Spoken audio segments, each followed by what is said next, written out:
Hey everybody, Jon Gums, Dakota Grappler, going live on a Wednesday night here.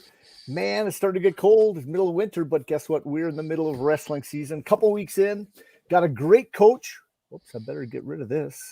If anybody else wants to join, I guess I got a banner up there. If you catch that real quick, you can go back. You can join us. You can have another face on there. That was our login.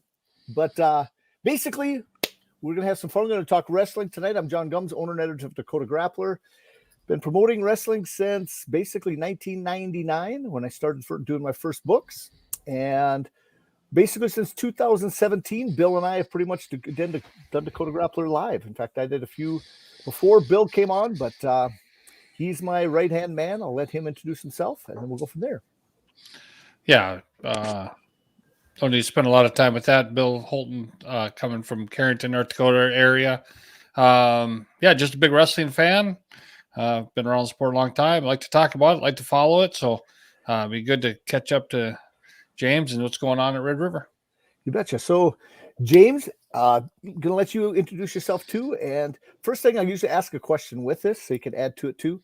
So while you're introducing yourself, why don't you tell us how you got started in wrestling? That's a really funny story. I'm James Covington, head wrestling coach at Red River High School in Grand Forks. I actually started wrestling because I thought it was going to be more like WWE back in the day. So like third, fourth grade intramurals, thinking it's going to be like turnbuckles and everything, jump from the top rope. Turned out not to be like that whatsoever. But stuck with it, and 20 some years later, head coach now. So no, that's pretty awesome. So now, did you originally start when you were in the Detroit area, or did you come back into North Dakota? Tell us where you grew up and everything else. No, I was born in Detroit, Michigan, but I moved to Manville, North Dakota back in like 1994, 95. And then that summer moved up to Grand Forks. I didn't do any wrestling whatsoever. I did mostly basketball actually back in the day. And then I tried out for like intramurals back in fourth grade and stuck with it every year for the whole 2 weeks that it went. And then middle school came, seventh grade. Then I just started full time after that. So what do you remember about your coaches when you got to Grand Forks? It was different. It was more like a culture shock back in the day. Just because coming from Detroit, Michigan, it's a lot different than Grand Forks, North Dakota. Big skyscrapers and everything. And now I'm in a plains area. So it's different that way.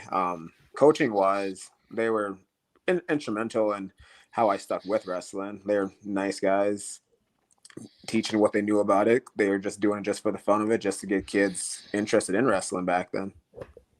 Nobody could talk you into doing hockey, being in Grand Forks? No. Skating and me don't really jive together. So, because that's usually a battle in Grand Forks. Now you've been coaching a couple of years now. Tell us, how that's going so far. Coaching, I've been coaching actually for 10 plus years. Actually, with Red River, just as the head started coach, with Bruce Moe back in like 2007, and then took over at Schrader Middle School for a year. Then came back up to high school within the last couple of years that Bruce was coaching. But it's fun coaching these kids, just sharing the knowledge of wrestling with them. As I tell them, as long as they get 1% better every day, I'm doing my job. So, awesome. No, so your coaching philosophy, now that have you been involved when you were an assistant on making practice plans, or were you the technician, or what kind of job do you see yourself in now versus when you were when I was with Bruce, it was mostly just being a practice partner. After Bruce left, I was more heading the technician part of practice and planning. So that's the fun part of it. Definitely. Because everybody has their ways of doing things, but I like planning everything out. So now, when you got done with high school, tell us what you did after that. You went down to South Dakota? Well, after high school, I went down to South Dakota State, actually. And I got into a car accident my first year down there and over Thanksgiving break, which kind of derailed some plans there. But it was fun while it lasted, going from there. So, yeah. So did you have plans originally to wrestle down there? Yes, I got a scholarship to go wrestle at South Dakota State. The assistant there called me and we made plans, and I was going to be there 133 pounder, 141. And then Thanksgiving break, driving back in the middle of the morning, the girlfriend rolled over the car and I messed my neck up, and I still have effects till this day, but I don't go as hard in practice as I used to. So I don't. What's funny about that is I forgot, but now it rings a bell that happened. I remember that kind of, as you talk about it, I remember more. But did you get still involved with some of the guys at SDSU? Did you know a guy by the name of Cody Neal? yeah, yep. Cody wrestled for me a little, or I've actually wrestled for Lemon, South Dakota, but played football for me down in South Dakota. And so yeah, he was a nice guy. He's like a 197 pounder back in the day. So yeah, he was actually my stud fullback. The guy, he would take on anybody. I couldn't take him out of the football game. About the second game in, he sprained his ankle and he just wouldn't come out. He was that good, but fun. That's another guy I wouldn't mind finding out what the heck he's up to. It's kind of interesting. You remember him? That's good. No, I got lots of questions, Bill. Before I take up the whole show, you have anything real quick for him, and then I'll get to my list. No, just James, you were talking, kind of throws back. I started my wrestling career in Grand Forks also. What middle school did you go to? I went to South Middle School. You were at South, okay. Yep. We were actually the first class in the new South in town. Okay, great. Do you remember who was the coaches were there at the time? He was our global ed teacher back. I can't remember his name though, but I know he was our global ed teacher. Good. So tell me a little bit about the room this year. How many kids you got in the room, and what do your practices look like? Well, Red River has been mostly like a hockey type school, and over the years the numbers have dropped considerably. But this year we're actually, if we're all healthy, we are only forfeiting one weight class, which is a drastic change of forfeiting 6 weight classes only a year ago. So I'm happy about that with the whole COVID stricken season last year. Yeah, absolutely. Great job. Yeah. So, I was just going to ask, so are you involved in the youth program too? Or, I mean, what do we have kind of as a feeder program, bringing kids into the school? Nope. Lost James for a second. See if he comes back. Okay. Oh, maybe. We'll see what happens here. But no, as it goes, no, we can talk, Bill. Just we'll wait for James to come back. But no, I've been paying attention to Grand Forks, and I watched. They had their duel. Can you still hear me? Last weekend. We can hear you. Can't see you, but we can hear you.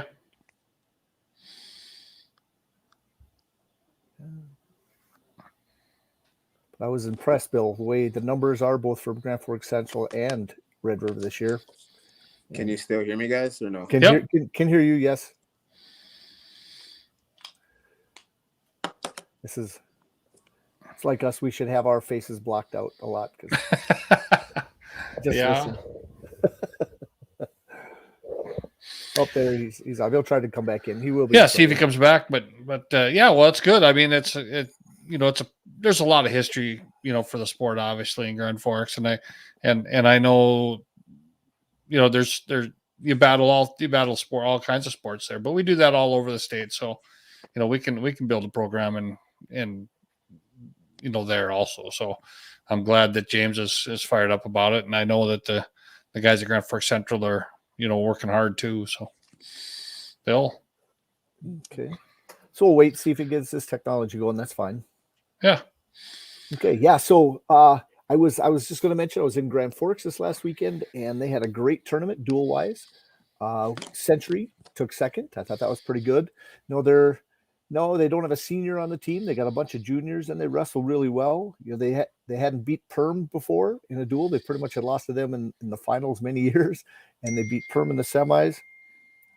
And so he says he's trying to get back on. He'll work on it. So sure. And as he comes in, so why don't we talk about some stuff you've noticed? Now, I was up at Carrington at their tournament a little bit and noticed their numbers. They had a great tournament this last weekend, and we could go through some of those results later on in the show too, as James tries to get on here again.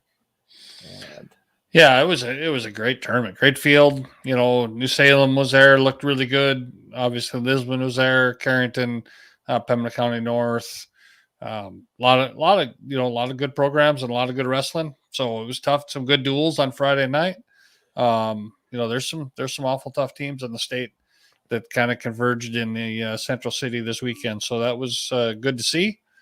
A couple highlights, I guess. I saw Breckenlura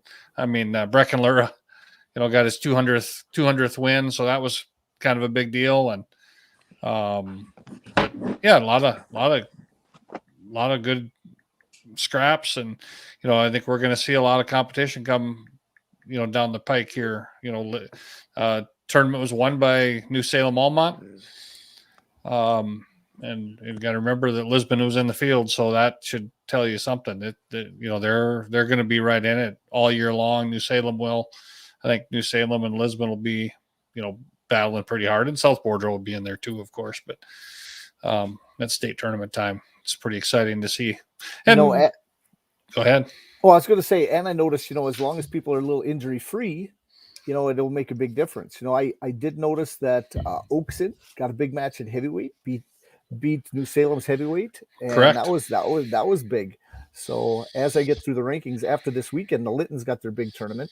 Yep.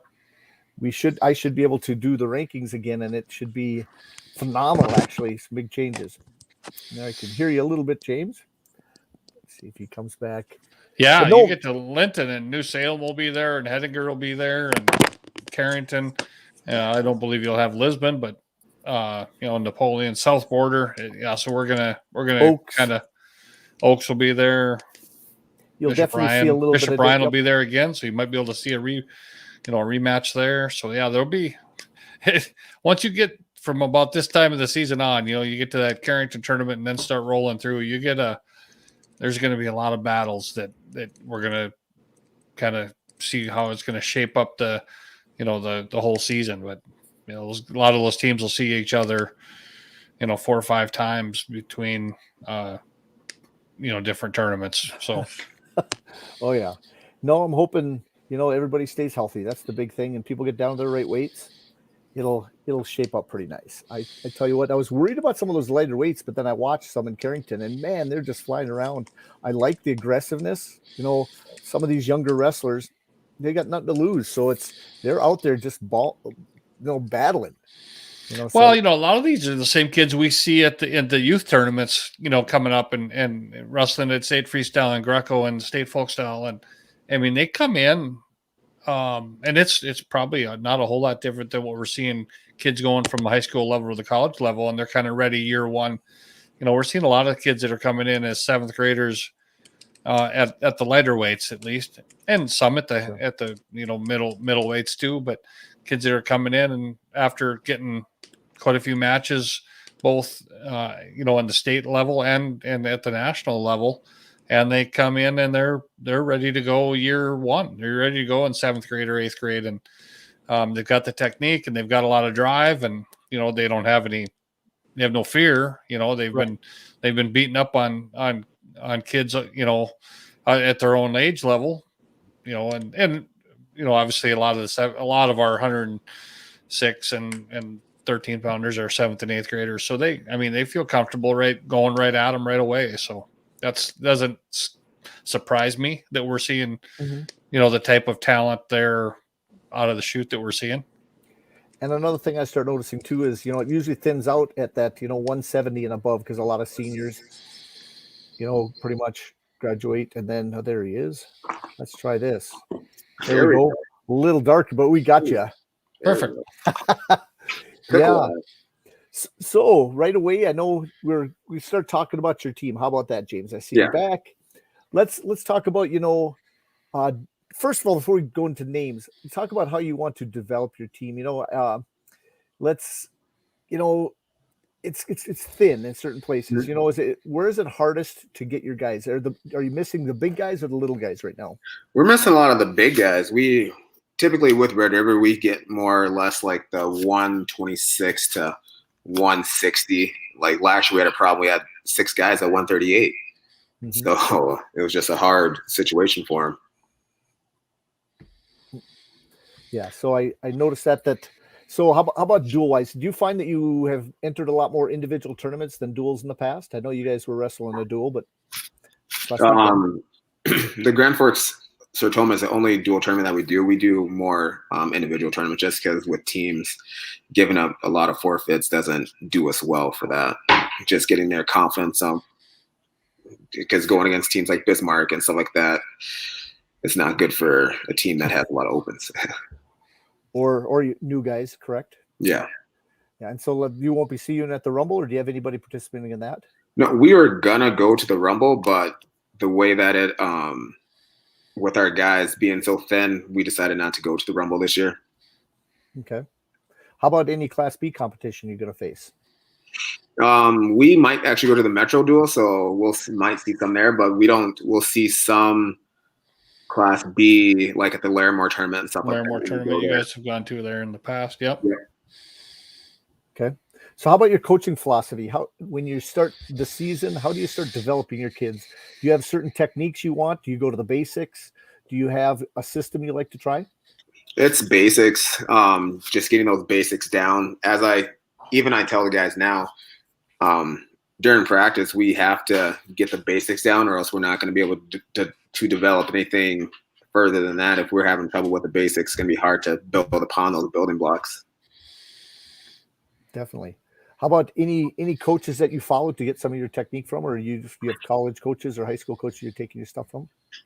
I kind of get it from a lot of different ones. John Smith is like the low single guys, so the low attacks I get from him. Blast doubles, of course, you got to go with Jordan Burroughs with that fantastic blast that he has. But I'm more or less Ben Askren, and I like the funky stuff. And a lot of kids now, you got to have that aspect in your game. And if you don't, you're going to be lost when all that stuff starts happening to you. Like even back in my day, we never did the whole passing the legs and we never did that stuff. It was all just getting the core stuff down. So I think John Basing was the first one to do it in town here back in 2008, and that's what he learned from the East Coast guys. So, yep, the most mistaken name in the state ever, because it's been John Bastings forever. Remember that? Yeah, you got to drop the S.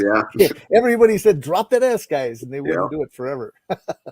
Also, very, very good guy. I like him a lot. Phil and those guys. Yep.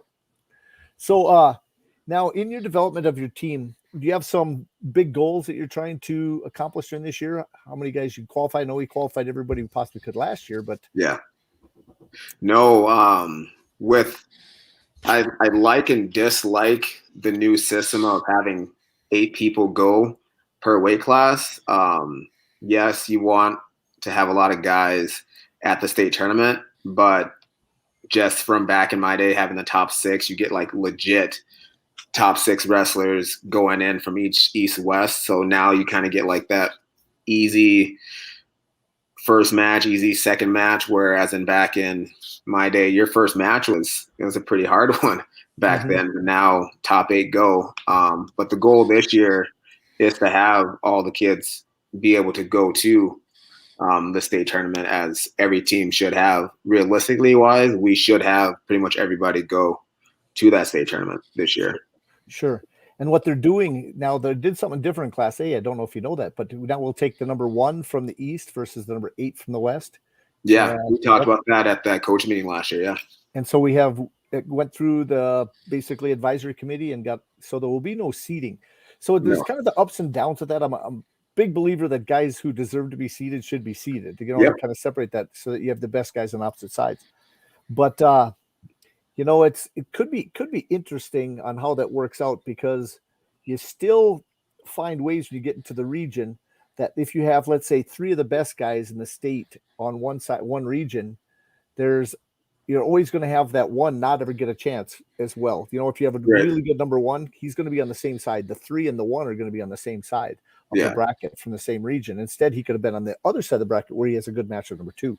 Yep. So it's kind of interesting on how that works. So in the region wise, not that I want to give anybody any ideas, but I got a feeling that some matches might not be wrestled at the region. You know, if it's a 4th place match, they're going to go, well, guess what? You can have it. I want to be at the number 4 because you get on the other side. I think that's what we talked about at the coach meeting last year, just because there's always strategy involved when you have those seeding criteria.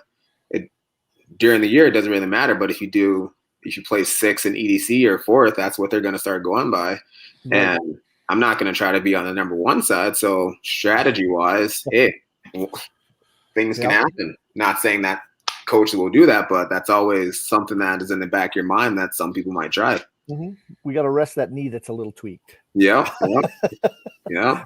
or something. You never know. But the other thing is that I thought was going to be a plus to this is you actually during the season, a loss that you have to somebody you could never see again won't affect you in the seeds. No, that is a good one. Yeah. You meet somebody early, let's say from Wahpeton and from the West, or you meet them at let's say just the Rotary tournament. The one time you get a chance to wrestle them and you lose a close match, and now you're down in the seed because of it. Yeah. And so that eliminates that the one-time matchups, where you lose once. So really, all it does is come down to on how well you do in regions. Everything else, you could be 5-40, and if you win your region, you're the 1 seed. Yeah. Going against the 8 on the other side. It all depends on what region happens in Class A, and so and another thing that they're thinking about too is how they qualify 3 extra in Class A in the region opportunity. That's quite the strategy too on how you want to do that. Right.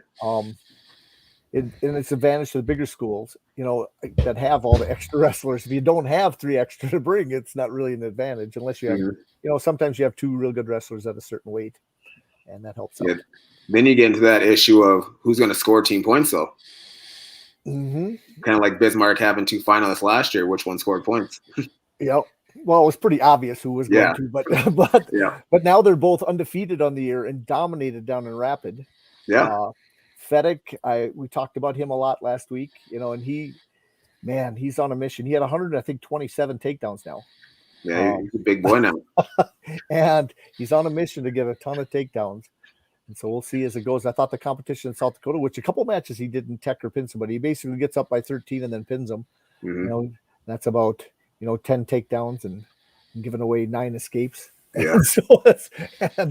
Or 8 escapes. It don't matter so much. But no, do you really stress in your practice room a lot of work on your feet?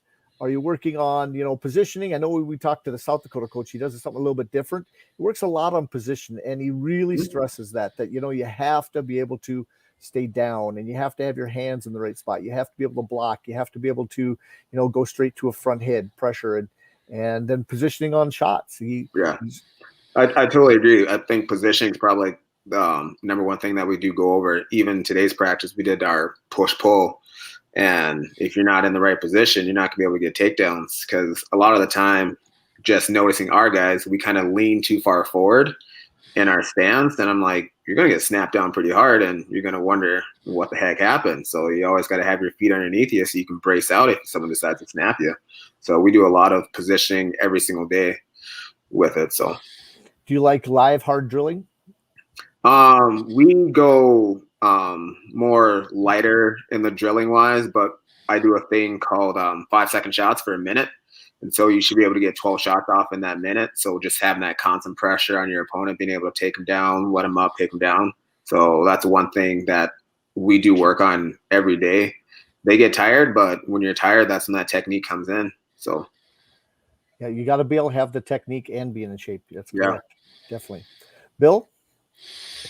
Yeah, I guess I'm going to go back to what we started before we lost you. I'm just kind of curious at the youth level, and I'm not sure what the programs are looking like in Grand Forks these days, and how involved you are there, or what the greatest strategy we can have to kind of bring those kids through from the youth level all the way up, whether they're feeding Central or Red River.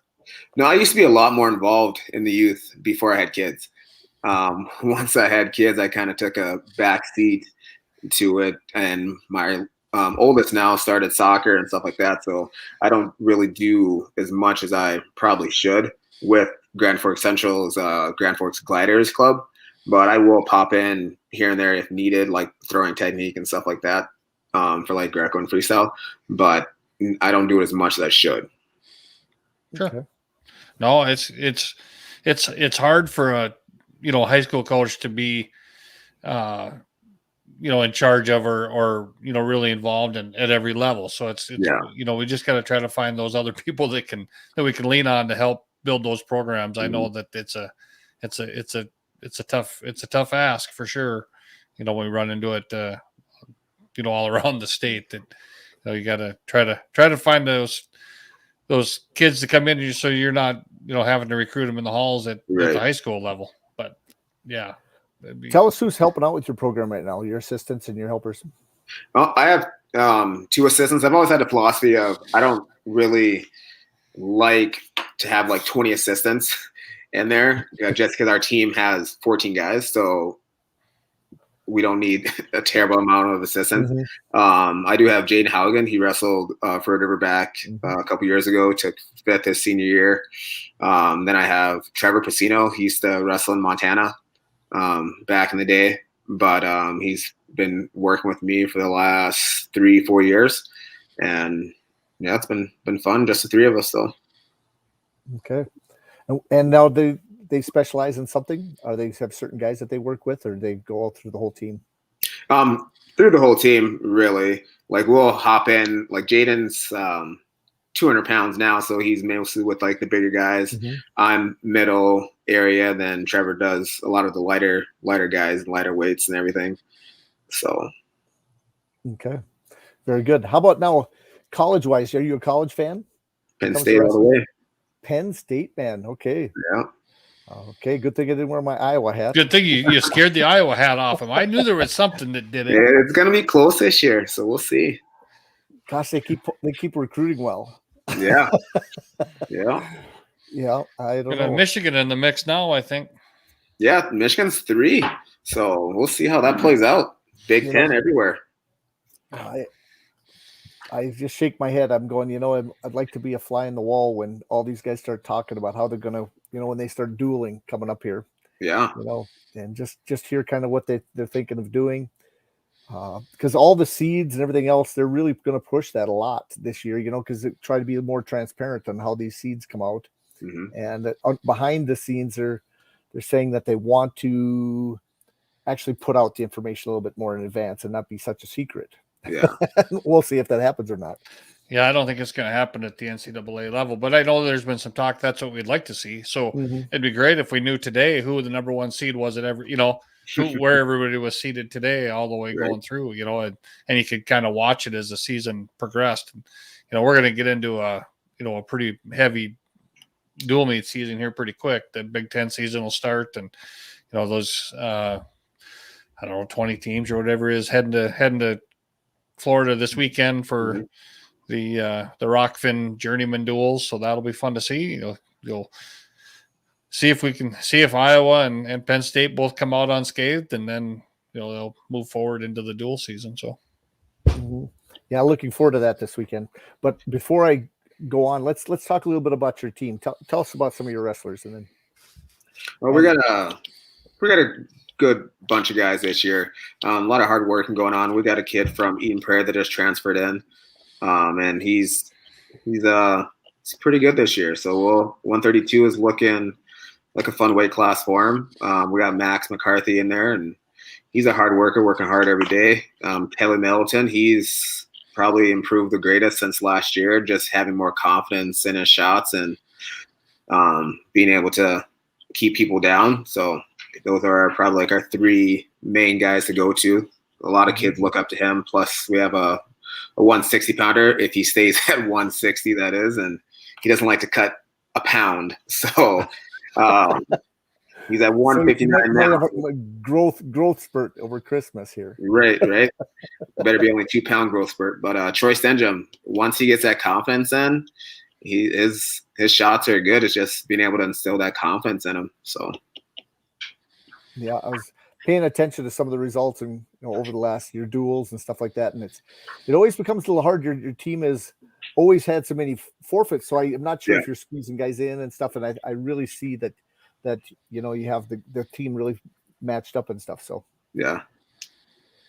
So how about what do you see in the EDC this year? Who's looking tough out of the teams you've seen so far? It's hard. We haven't really seen like a lot of teams. Like people say, like Fargo Cheyenne, that's going to be the team to beat in the East. West Fargo, they've had a couple down years, so I haven't seen West Fargo at all this year at any tournaments that we've gone to. But we duel them next Tuesday, so we'll see firsthand how good they are. Yeah, they were supposed to be in Grand Forks, but they were sick. Yeah, they were supposed to be at the dual tournament, but they had half their team having the flu, so they didn't come up here. That would have been kind of fun to watch. Now, did you get to see Breckenridge Wahpeton wrestle this last weekend? We dueled Wahpeton, but Okay. we had a lot of open weight classes in that duel, and they ended up. There's a couple toss-ups here and there, but they beat us pretty good though. Okay. Because I was impressed with some of their guys. I know that Century wrestled them, and I watched it over a spazzy technical issue that Century had. The Wi-Fi in the school isn't so good, but notice they had a couple new guys. They weren't on the team last year, so they're it must be Breckenridge boys. That Roundy or whatever at 152. Mm-hmm. They've got another one in the 130 range. They're 32 or 38 pounder. Look pretty good. Yeah. Wahpeton always has a few big guys that'll find their way around and do well. But how about traveling? Are you going to come out to the Rotary tournament? Well, we will definitely be at the Rotary this year. Yep. Well, we always look forward to the Rotary. Even I always compare it back to when I was. They always said the Rotary was tougher than the state tournament. So it's a good. Yeah, Rotary is a great tournament. I'm a big fan. I just was looking at the kind of the schedule, and the reason Carrington will be back at the Rotary again this year, and it's fun. I was so happy when Carrington got back into that tournament, and I'm glad they've continued to go. And I always like to be able to see all the Class A teams, and as well as South Dakota and usually Sydney. So it's a great tournament. Pierre and those guys come up to Rapid City schools. No, that's to be a great tournament. Great tournament. So I was going to ask you some stuff from the past. I told you behind the scenes, and going to do them a little quiz. Now, people that are out there that can see me here, I have got a 2004 calendar. It's the year that James graduated. Now, I know he was a state champ in 2003, or else his picture would be here, and I'd probably embarrass him. But I was going to quiz him on a couple of the state champs, and he didn't know this in advance. But I was going to see if he remembered some of the guys where they were from. So the first one, Justin Solberg. Oh, Wahpeton, yeah. Wahpeton, okay. Any remembrance of him? No, he was always a small guy. So I didn't really get to wrestle him too much. He was like 112, 119 back then. So yep. How about Matt Lund? Matt Lund? Yep. You talking about Bismarck? Very good. That's two for two. Yep. That's who was in the state we have a final. little history there, so I don't like to remember that name too much.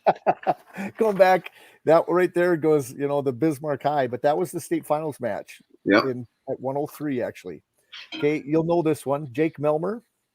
Yeah, we got Dickinson. He was Dickinson going against Casey. Maybe I should know how to pronounce this, but I don't. DSCHAAK. Oh, Casey DeShock from Beulah? Shock. That's how it's pronounced. Yeah. I should have known that. Yep, from Beulah. You so far you're hitting 100%. Yeah, very good. And so then that was January, the month of January in here, because they made a calendar. Okay. Here's one for you that you'll probably know. Marv Staus. Central. Because you get to your weight. It's going to keep some more. Those are the same going against TJ Saylor. Oh, he's Bismarck High. Transfers from High. Yep. Yep. You'll probably get them all right. That's pretty good because this is okay. Travis Lang, you know that?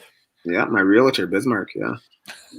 Yeah, that's very good. Again, then Kyle Gabriel. Oh, Century. Yeah, very good. Running up, going to 130 already. You're getting closer. Ryan Stockert. Bismarck High, unfortunate for him. Yeah.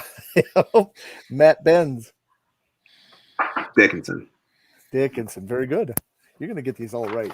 I thought maybe I'd stump you on a couple. Scott Glaser. You'll know that one. Yeah, Bismarck. Yeah. Keith Sibelius. No, West Fargo. Yep. And all these guys. Some of these guys haven't been hurt for a while out there. Yeah, not Keith every little bit. So he's up in Alaska. Oh, really? Okay. Phil Basting. Do you know where he's at? Red River. He's still in town. He's in town. Okay. Yeah. Do you have any kids? No, he doesn't know. Well, I was going to say, hopefully they're not hockey players. If I see a Basting out on the ice, I'll be one of those guys that throws the gopher out in the ice. Okay. Logan Lundy. He was West Fargo. He was Class B though, but yeah, West Fargo. Very good. Yeah, he was previous to that. You're flying right through these. Keep going. I got to go through the whole calendar. I haven't done this myself. If I tested myself, I might not get them all right. Oh, I know this one. Chris Borer. West Fargo. Yeah. Chris Chase. Oh my gosh, Chris Chase. Beulah. What's funny is he was actually was a center kid, New Salem Center, and he actually went to Bismarck High then. Oh, okay. Yeah.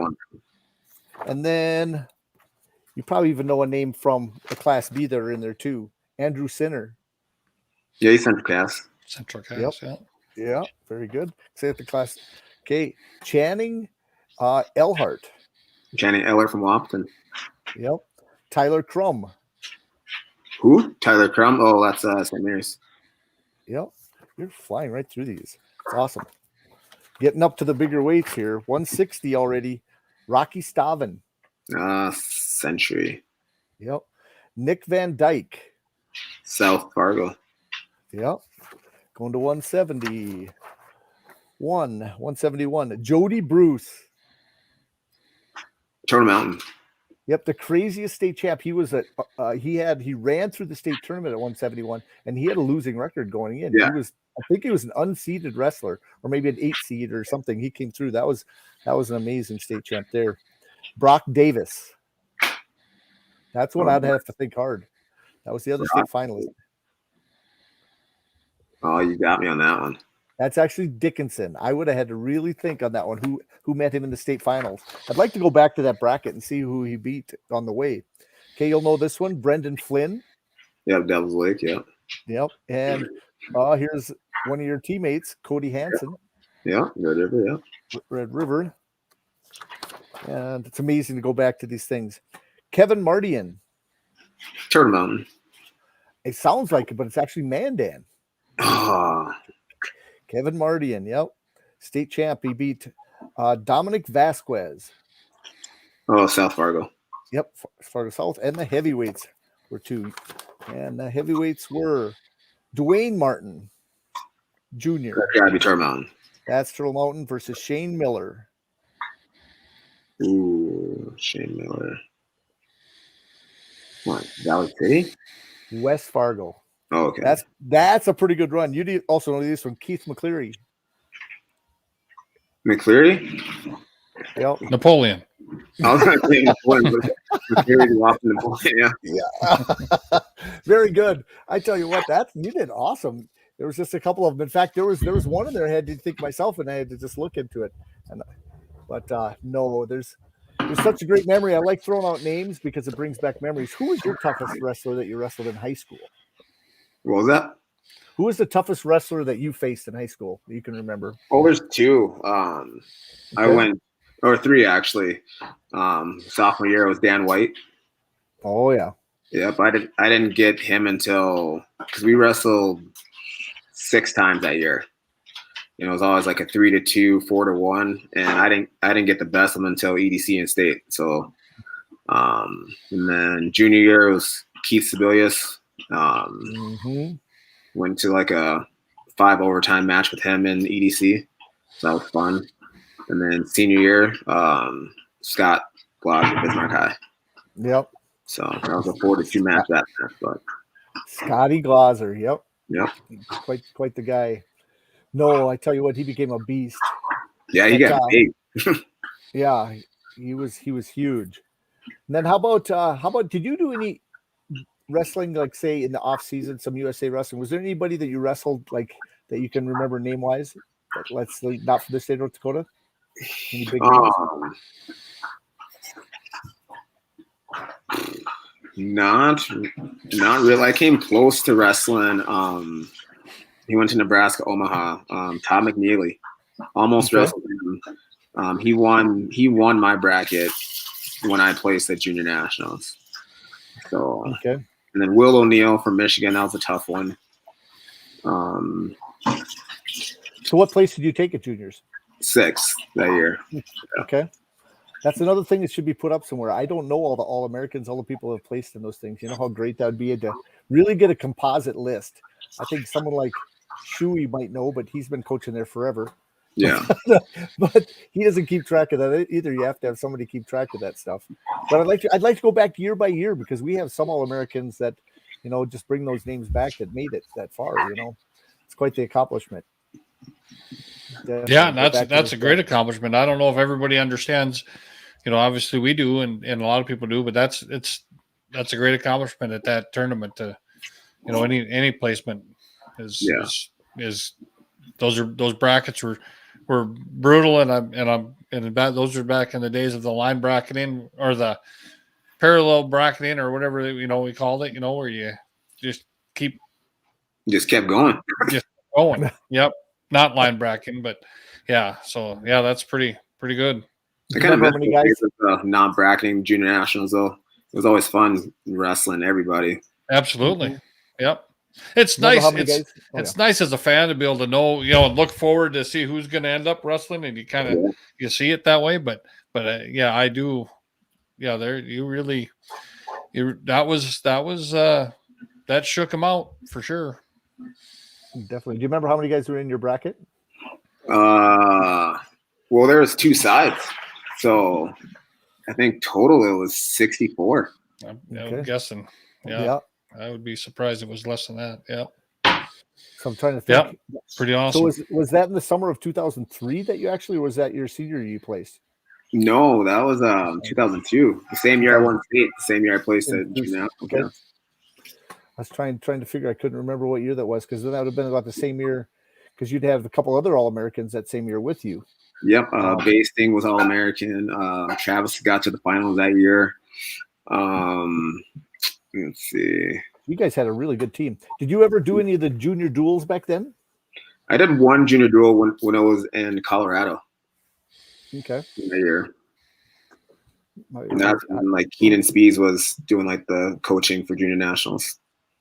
Okay. No, those are good memories too. Who do you remember rooming with? It was me, Basting, and Crum. Okay. Oh. Yep. That's awesome. No, I tell you what. So I've got some questions for you. We're sitting when we're going to talk some. I want to get through. Actually, do we want to talk some college stuff first? Do you have time to stick on for a little bit, James? Yeah, got time. Okay, let's do that. Let's talk what's happening in college. We did just a little bit, but Bill, I tell you what, there's a lot of stuff going on, and we need to refresh people what's happening. Now, I know maybe what I'll do is I'll try to get some results off there. I know it's at a place a lot of people don't like to go to Rockfin because it costs a little bit of money, but if you're a wrestling fan, it's just a few bucks. This will be one of the best weekends, I think, dual-wise in college wrestling. You have an opportunity to see it. I would do it, guys. Bill, what do you think? Yeah, no, it's going to be great. I'll be honest with you. What might even be more fun to watch is the Midwest duels, or the Midwest Classic, which is a Division II tournament.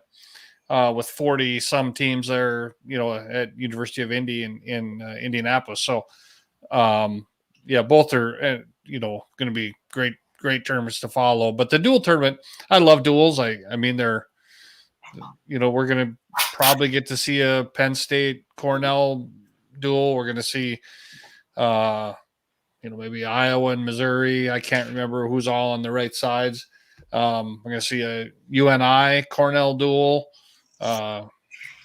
Virginia Tech, Arizona State. I mean, there's going to be a ton of great duels. So we're going to see some really high. Hopefully everybody wrestles, right? I mean, we haven't seen Spencer Lee wrestle yet. Hopefully he'll, get a match in there somewhere. I don't think Spencer comes back till after Christmas, isn't he? January start? Pardon me? Well, he very possibly. I mean, I know he's in the room. Yeah. But I mean, he's definitely going to be on a pitch count. He has no ACLs, so he will be limited for sure in the season. But I guess the beauty for Iowa is they can win most of those duels without him. So, they're probably not going to rush him for sure. But there's a lot of guys out there that, have been sitting here and there. So hopefully we get to see a lot of those guys. And I'll tell you, I'm hoping the same thing on the D2 side. We're kind of in a spot where there's a lot of guys that are real limited in matches. Some haven't wrestled at all. So, but guys, teams from our area that are going to the Midwest Classic, Mary, Minot, Moorhead, Northern. So, we get to see Augie, I don't believe is going, but they're going to wrestle. Pardon me? Is St. Cloud? St. Cloud is not going. St. Cloud will be at National Duels. and who else? It's Mankato. Yeah, August Mankato is not going.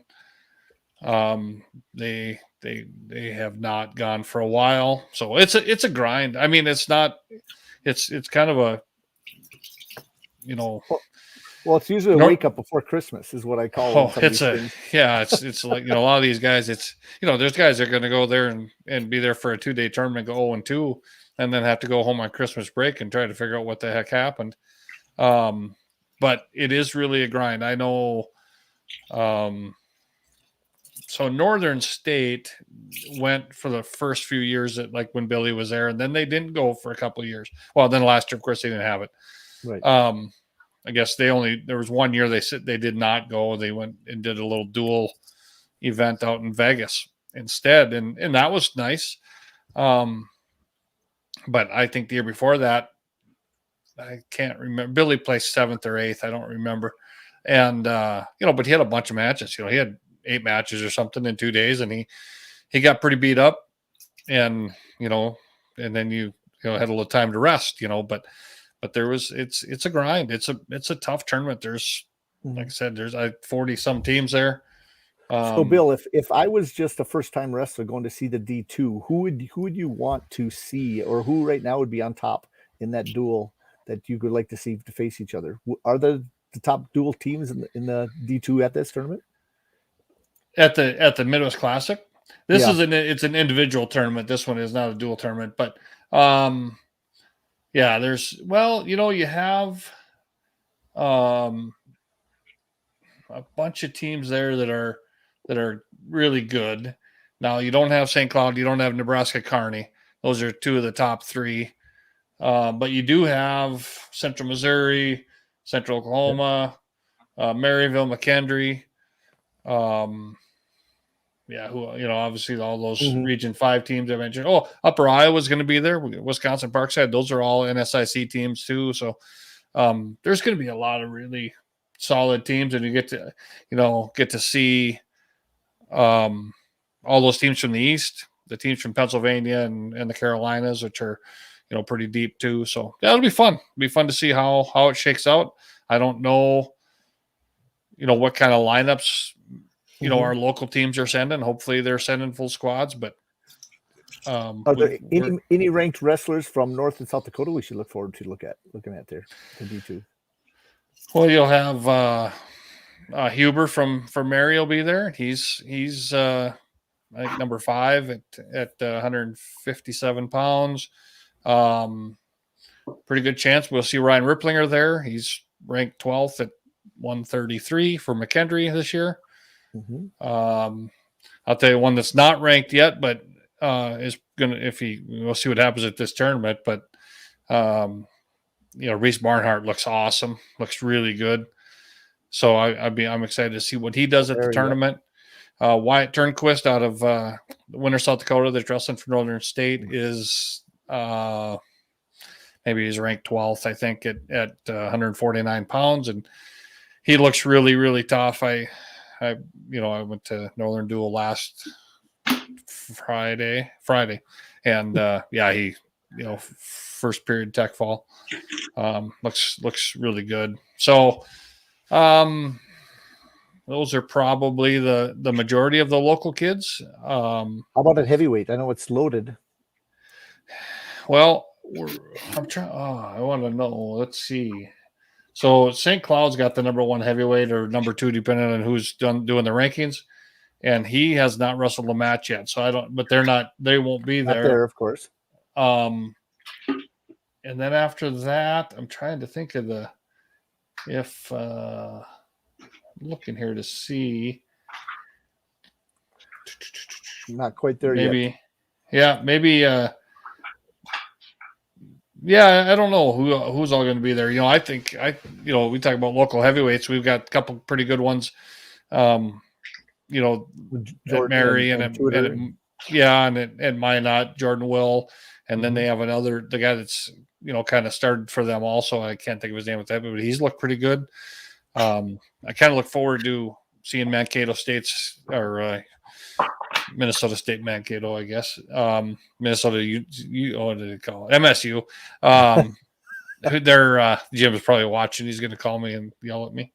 But they've got a pretty good heavyweight, but they aren't going to be there. But we're going to see a lot of how these heavyweights shake out over the NSIC dual season will get started. A couple teams have wrestled already, but so that's kind of the D2 January. side.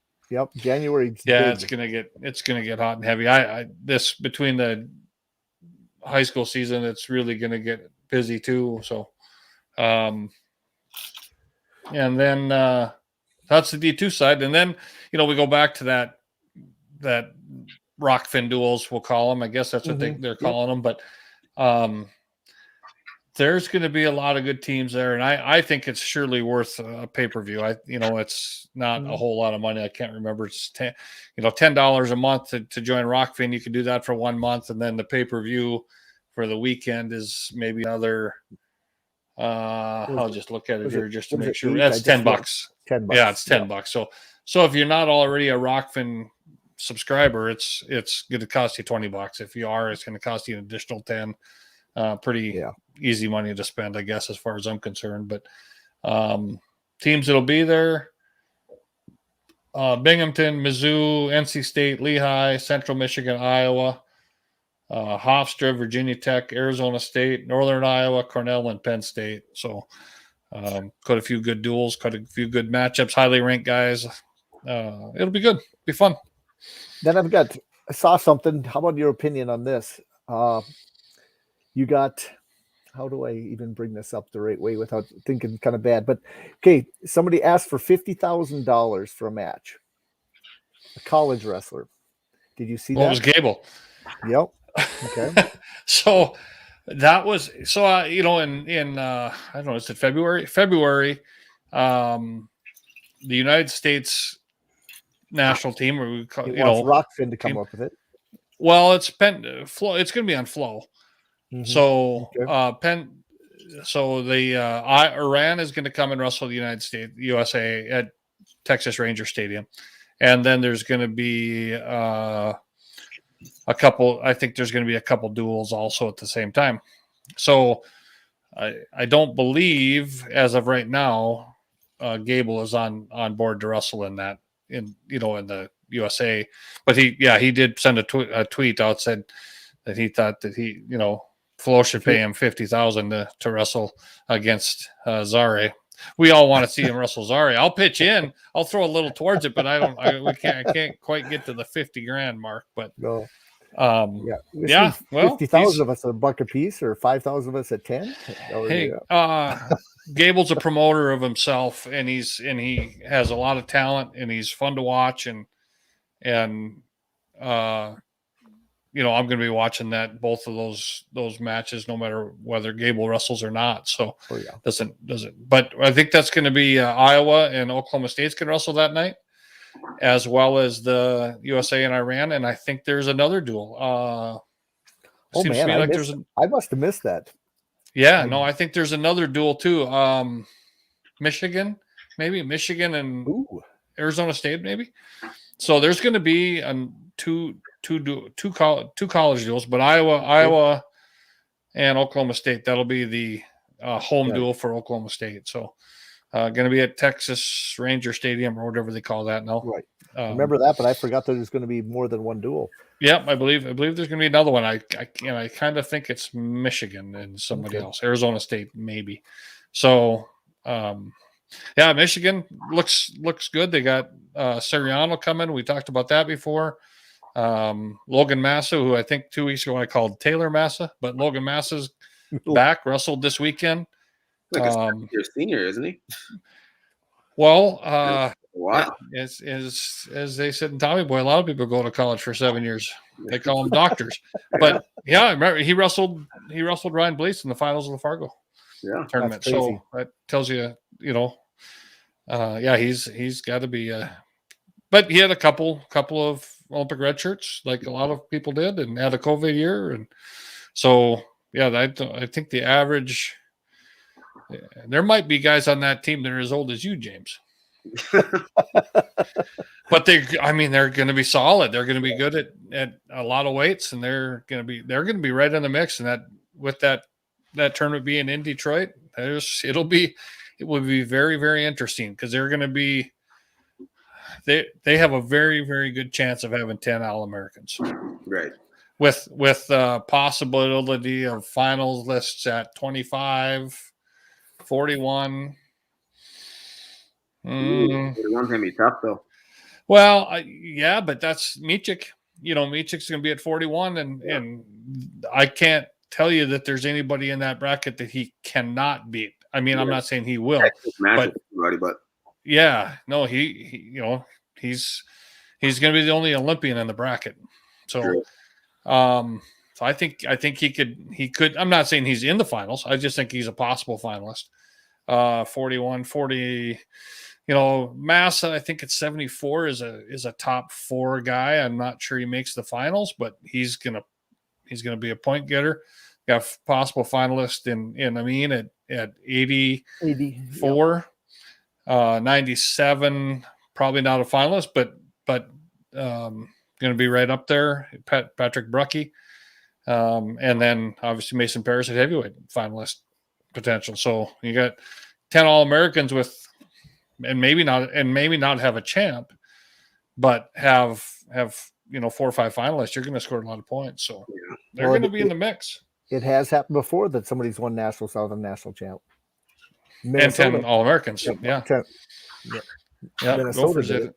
Yeah. So it'll be very, very interesting. We got to remember that this year we have all 10 national champions back from a year ago. That's insane. One of them, of course, is up a weight at 149. Is up to and 57. one wanted to fight last weekend, and one did want to fight last Sunday night. Yeah, yep, yeah. That was something. So always something to talk about. Well, we're sitting at the hour. I want to get through my quick questions, my rapid fire questions to you, James. And then it's just personality type stuff. I think you can handle these. It's not too bad. Yeah. Okay, we'll go through them here and see what you say here. Okay, here's what it says as it goes. These are the rapid fire questions. Number 1, what is it like to be coached by you if asked? If basically asked your wrestlers? I'd say hard. Because I demand respect in practice at all times. So you got to be looking at me for me to be like, yeah, I can get your attention. Because sometimes kids are like looking all around. I'm like, guys, we got to focus now. I don't know what's going on, but it's fun at the same time too. So I don't ask anything from my wrestlers that I haven't done personally myself. Because I'll get in there and do conditioning with them every single day. So. Okay. Next one, Gatorade or Powerade? See, I gotta say Gatorade because I work for PepsiCo, but what color? The ice blue. Okay. Popsicles or dilly bars? Ooh, it's got to be a chocolate dilly bar. Okay. Do you eat the chocolate off before you get to the ice cream? I bite it. Just dive right in. We have guys on my golf. They bring dilly bars after golf, and if you don't eat it the right way, they won't give you one the next time. Okay. Give me 3 characteristics that all wrestlers need to have. Mental toughness, stamina, and just power. Okay. Are you a mama's boy or rebel? I'd have to say rebel on that one. Okay. Are you fast-paced or consistently slow? Depending on the day and depending on how old I feel, more fast-paced. Okay. Were you a physical or mental athlete? Physical. How about nowadays? Both. Okay, a little bit more of the mental as you get older. Yeah. Favorite holiday? Halloween. Halloween. That's okay. Likes to scare people. Mm. This is an easy one for you because now I know. Dan Gable or Cale Sanderson? See, a lot of people say Dan Gable, but like Penn State, Iowa State, Cale Sanderson, 159-0. You can't beat that. Yep. Favorite number? 11. What comes with 11? That was my old football number back in the day, and I got married on 1/11/2011. So. Oh wow, awesome! Yeah. Best wrestler you ever wrestled? Scott. Okay. Glad. Yeah.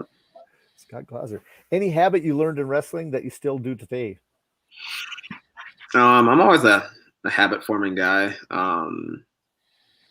It's the pacing. Okay. Yeah, always get you ready. Swamp People, Survivor, or The Voice? Swamp People. I love that Louisiana accent. There we go. Bird or cat, bird or dog? Dog. What kind of dog? I have an old English bulldog sitting next to me right now. So.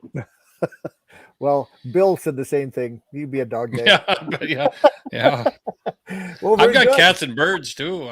Chickens and cats. We got 2 rabbits, a cat, 2 dogs. It's great here. Animal kingdom. It's all about pets. And then any major thing with your coaching philosophy you'd like to add? Coaching philosophy, like I said earlier, it's just having that 1% mentality. Like you got to get 1% better every day. There's even like Jordan Burroughs will tell you, there's stuff he's still learning now. Like he's a 8-time, 10-time World Olympic medalist, and you would think that there's nothing more he can learn, but he's learning still every day. So you just got to keep that in mind to learn. Lifetime learner, definitely. Yep. Well, awesome. Great interview. I tell you what, I enjoyed having you on, and anytime you can, want to come on, you feel free. Yeah. I'll give some hints for people out there. I was on the phone with 3 different people today about coming on, and some South Dakota flavor. Message back to Lincoln McElrady, Bill and Jim Shear, both kind of getting close to on the hook there. And then a guy texted me back, which amazed me, and it was Dan Gable. He texted me back today, and when my phone popped up and it said Dan Gable, I about fainted. I'm in the middle of going, oh, what is it? I was in the middle of teaching something in class. They go, what? Because my phone dinged. I pulled it out. Why do you do that in front of kids? Teaching meiosis in biology class. And I said, this is better than teaching meiosis, I said. And I popped it open, and he says, I'll read the message that he sent me. He said, hi again. He goes, great. We should do this interview. I'm on the road.